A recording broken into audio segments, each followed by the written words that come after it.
O que é Sexta-feira da Paixão? Por que Jesus morreu na cruz? E o que você vai fazer sobre este acontecimento? Vamos responder estas perguntas aqui hoje. O que é Sexta-feira da Paixão?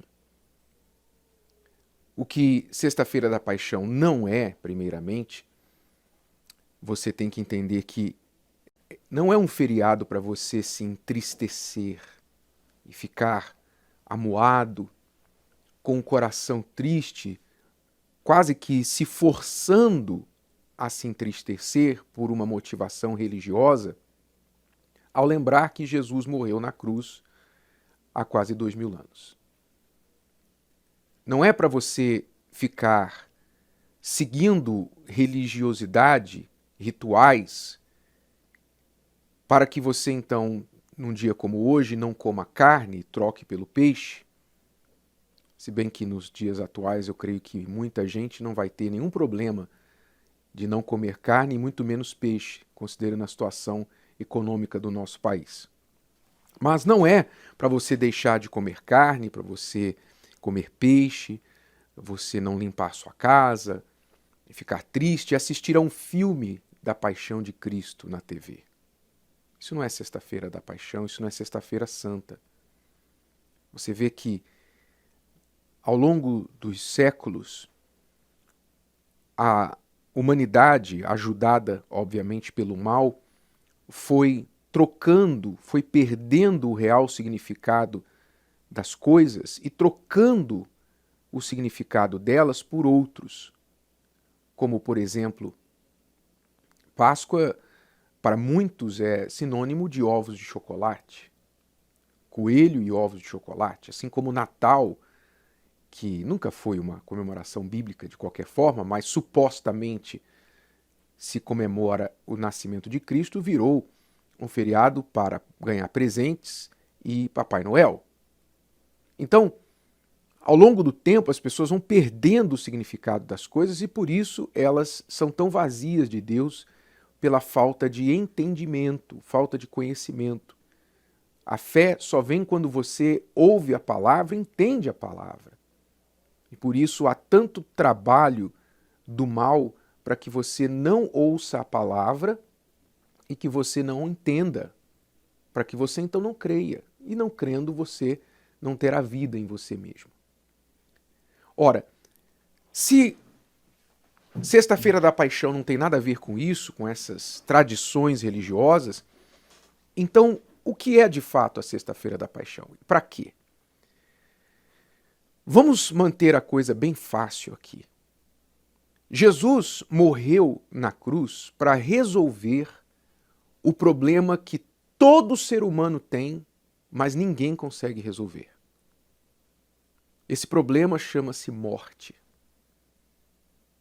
Todo ser humano morre. Vai morrer em algum momento.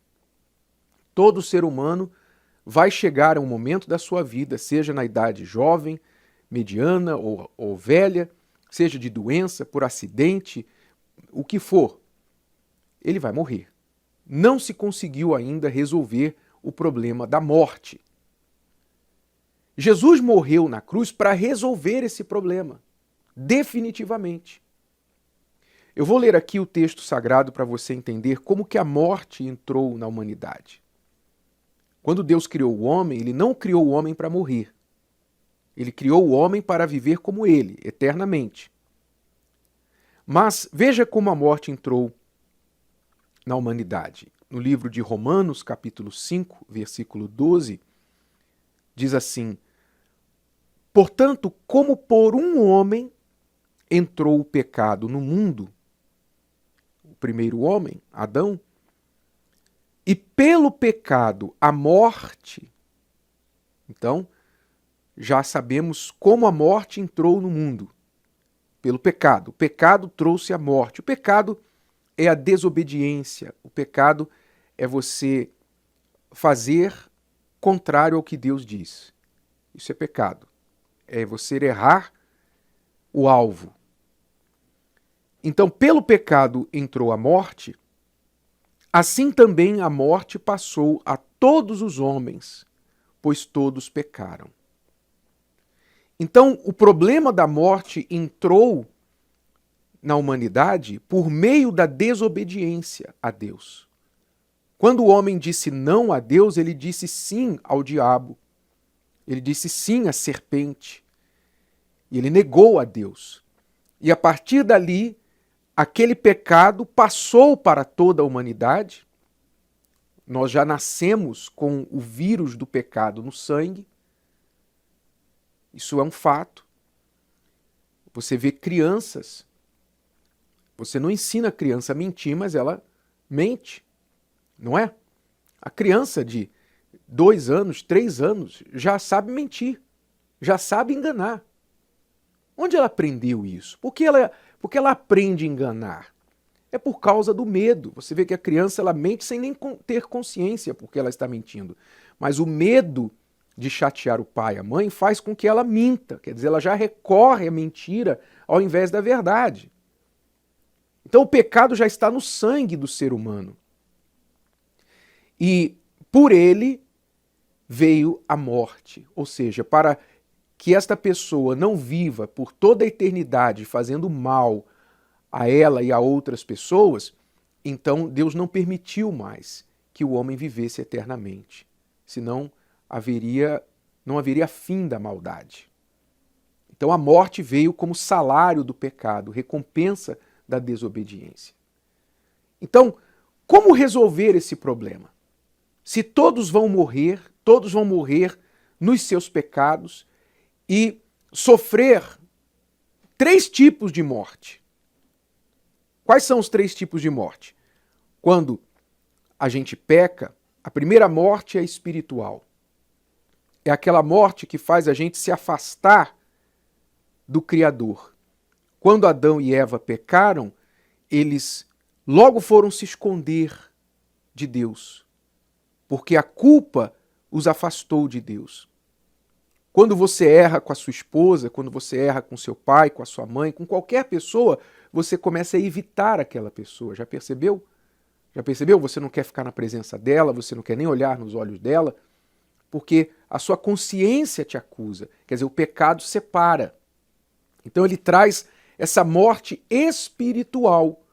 A pessoa que vive no pecado, ela vive carregada de culpa, carregada de um sentimento que faz ela sentir, perceber o mal que ela fez. Ela tenta empurrar isso para um lado, ela tenta esquecer, não pensar nisso, mas em certos momentos, quando ela está sozinha com ela mesma, com seus pensamentos, ela sabe quão mal, quão má, quão suja, quão perversa ela é. Ela sabe disso, mas ela não consegue resolver esse problema. Algumas pessoas tentam resolver esse problema fazendo caridade, ajudando os pobres, mas isso não resolve o pecado. Caridade não resolve o pecado de ninguém, não compensa pelo pecado de ninguém. Então, essa é a primeira morte espiritual. A segunda morte é a morte física, que todos vão passar. Mas a pior e mais severa de todas é a terceira, que é a morte espiritual eterna, que é a separação para sempre da alma de Deus. É a eternidade separado de Deus, que a Bíblia chama da morte eterna. Então, quando Jesus foi para a cruz, ele foi ali para tomar para si a morte, consequência do pecado. Sem pecado, porque ele não pecou, ele pôde pagar o preço do pecado, ele pôde saldar a dívida do pecado, resolveu o problema da morte, tanto que a morte não pôde segurá-lo, por isso ele ressuscitou no 3º dia. Por que Jesus ressuscitou? Porque a morte não tinha nada. Ele não tinha dívida com a morte, ele não tinha pecado. Então ele ressuscitou. Então, quando ele ressuscitou e venceu a morte, ele também deu esse direito a todos os que creem nele de serem perdoados dos seus pecados, e como ele ressuscitou, aqueles que creem também poderão ressuscitar com ele.